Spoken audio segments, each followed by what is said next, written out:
नमस्कार, आप देख रहे हैं सुनिए सरकार, मैं अभिसार शर्मा।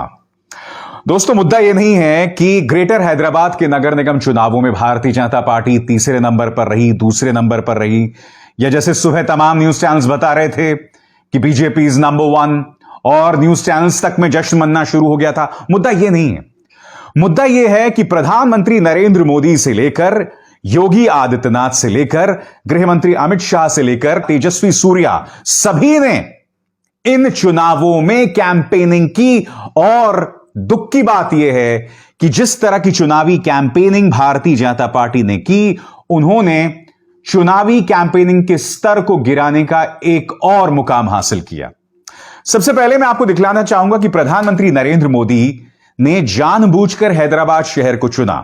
अब वो कर क्या रहे थे? उन्होंने 3 शहरों को चुना था और कोरोना के वैक्सीन की जांच के लिए।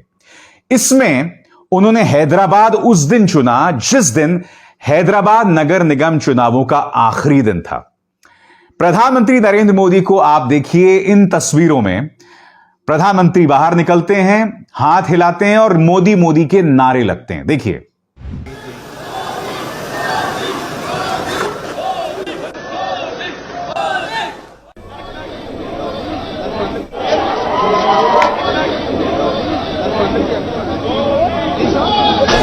आप जानते हैं यह जो तस्वीर थी जिसमें प्रधानमंत्री नरेंद्र मोदी ने हाथ हिलाया और मोदी मोदी के नारे लगे, यह 4 या 5 मिनट का वीडियो जो था या इंटरैक्शन जो था, वो पूरे दिन हैदराबाद के तमाम न्यूज चैनल्स पर चला था।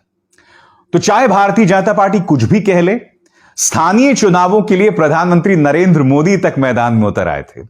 मुद्दा यह है, इन चुनावों में हर कोई था भारतीय जनता पार्टी का। गृह मंत्री अमित शाह, बीजेपी के अध्यक्ष जेपी नड्डा, ये तमाम लोग मैदान में थे। उत्तर प्रदेश के मुख्यमंत्री योगी आदित्यनाथ मैदान में उतर आए। उन्होंने कहा कि अगर हम जीत गए तो हैदराबाद का नाम हम भाग्यनगर में तब्दील कर देंगे। मानो उत्तर प्रदेश में 3 साल में राम राज्य आ गया हो। या अभी जो हालात हैं लॉ एंड ऑर्डर के, जो बद से बदतर हुए जा रहे हैं, आप भी नाम बदल दीजिए उत्तर प्रदेश का, उसे उत्तर प्रदेश से उत्तम प्रदेश बना दीजिए। हो सकता है कि लोगों के हालात बेहतर हो जाएं। तो यहां पर वो भी थे। यही नहीं, इन चुनावों में भारतीय जनता पार्टी के इतने बड़े बड़े नेता शामिल थे, कायदे से वो चाहते थे चुनाव का स्तर काफी ऊंचा जा सकता था। मगर इनको देखिए, तेजस्वी सूर्या, इनके चलते चुनावों में जिन्ना का प्रवेश हो गया। जी हां, इन्होंने असदुद्दीन ओवैसी को जिन्ना बना दिया। Who is Owaisi? Owaisi is Muhammad Ali Jinnah's new avatar. We must defeat him.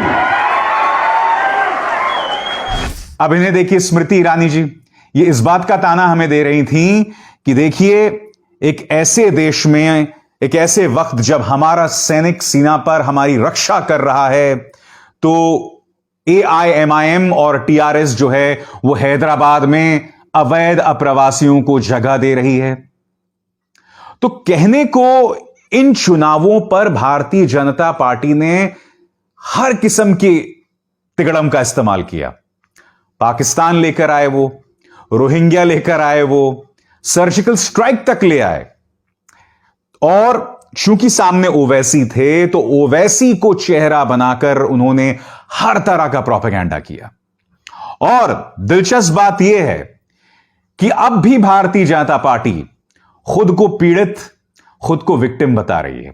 आपके स्क्रीन पर यह है इनके कर्नाटक के नेता, जो कि मुख्यमंत्री भी बनना चाहते हैं, इसलिए अक्सर येदियुरप्पा के लिए मुश्किलें खड़ी करते रहते हैं। नाम इनका BL संतोष है। देखिए क्या कह रहे हैं। हम जानते हैं कि भारतीय जनता पार्टी तेलंगाना का मुकाबला किसके साथ था।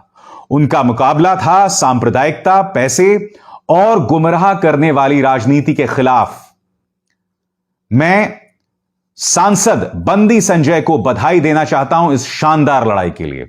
ऐसा लग रहा है मानो BL संतोष साहब भारतीय जनता पार्टी को आईना दिखा रहे हैं। क्या कह रहे हैं? सांप्रदायिक राजनीति। दूसरा क्या कहा? पैसा।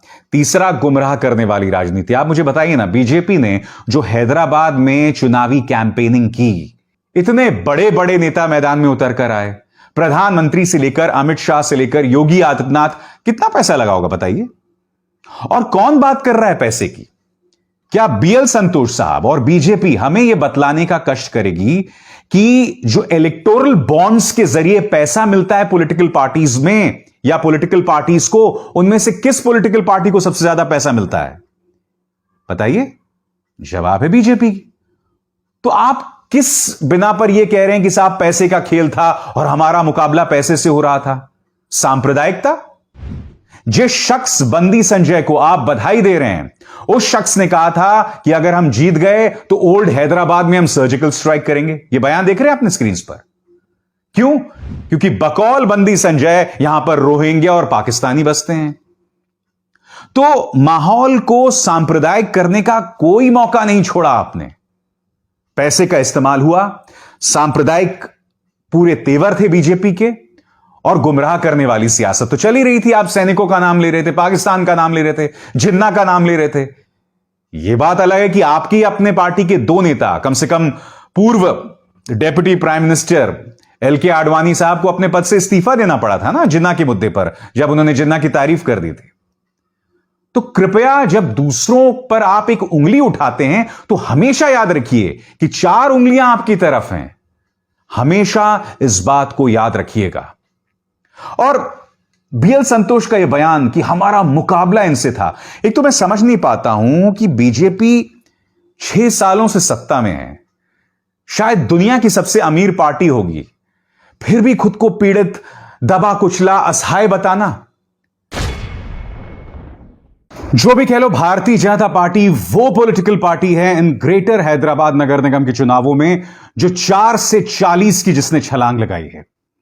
यानी कि एक तरह से कहा जा सकता है कि ग्रेटर हैदराबाद नगर निगम के अंदर भारतीय जनता पार्टी मुख्य विपक्षी दल होगी, क्योंकि अगर सत्ता पर काबिज होना है TRS को तो उन्हें असदुद्दीन ओवैसी का समर्थन लेना पड़ेगा।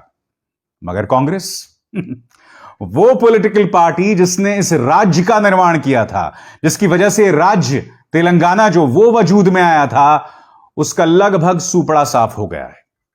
वाकई देखिए, कहने को यह सिर्फ ग्रेटर हैदराबाद नगर निगम का चुनाव था तो कांग्रेस कह सकती है कि साहब नगर निगम चुनाव है, मगर कांग्रेस को गिरेबान में झांकना पड़ेगा कि क्या वजह है कि जहां आप कुछ कर पाते हैं वहां किसी और की बैसाखियों पर। मसलन महाराष्ट्र के अंदर जो विधान परिषद के चुनाव जो आपने सफलता हासिल की, वो इसलिए क्योंकि शिवसेना और एनसीपी के साथ थे आप। उसी तरह से बिहार के अंदर जो कुछ सीटें आ गई आपके पास, क्योंकि आप आरजेडी के साथ थे। तो कहीं ना कहीं कांग्रेस को खुद से सवाल करना पड़ेगा कि हर जगह उसकी हालत पतली क्यों होती जा रही है, क्योंकि अब भी 55 सीटों के साथ ही सही कांग्रेस देश की मुख्य विपक्षी दल है। कांग्रेस के अंदर प्रतिभा है और बावजूद इसके अगर उसकी हालत इस कदर खराब होती जा रही है तो उसे आत्ममंथन करना पड़ेगा। राहुल गांधी अब भी खामोश नहीं बने रह सकते। आप यह नहीं कह सकते कि मुझे जिम्मेदारी नहीं लेनी है, मुझे अध्यक्ष नहीं बनना है, मगर हां, पूरे पावर को एंजॉय करना है।